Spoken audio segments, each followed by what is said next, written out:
yen got alis idui e ke resor salim kasamba abaja kwen we go Thuɔŋjäŋ yen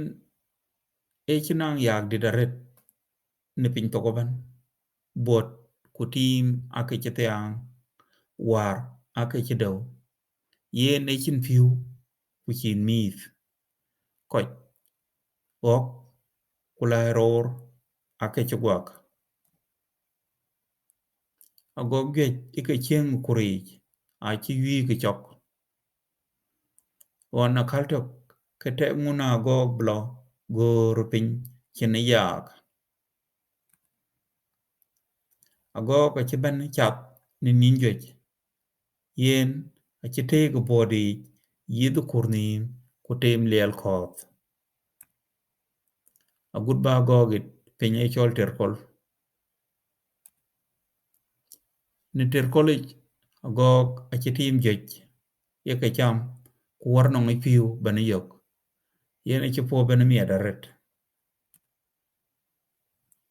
Agɔɔk achi rerthin yen achi bani ya cham ne deo tim jwech achi bani chwai kupot gwop ye kwang warich akolokol nawan chinin jwech jal nok chi Agɔɔk bani tak buduk kurij yen e kor bulating na nong Agɔɔk chilok pot yagich yen achi deo tim lom kuboth kurubi yen onich winchi yen edu kurij Agɔɔk kipot achi yen bani lor kwada Agɔɔk ban akor deo tim chikek bay kek achi bani ya thich to e piny puodho tino oka kor buglo sinaya Agɔɔk achi kek bani lek ke e piadde piny terkol kugam bikegat Agɔɔk ban achi bani jot terkol achi ban cham e deo tim deke piu lonko kuchweke achirot bani kweng lon chiberke kang duk kurij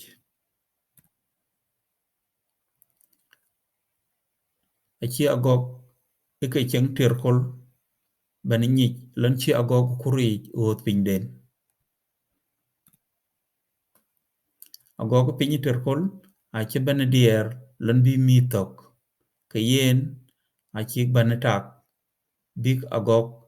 kurij chwobror ona kaltok ke Agɔɔk kurij to warich kake dege piu Agɔɔk terkol achi kek bani rieng tong lach kake kor bike chwobror ke tong ode ken rom ke agong di tok to kenim nogrot e ker tim ko kuthie Agɔɔk yongu kor bi wek pot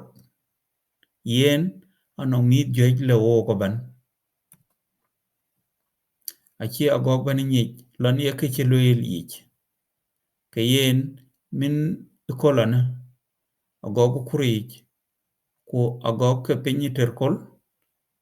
achi bani ya rera tok kake che thor kwe ke chamatok. Thank you for watching.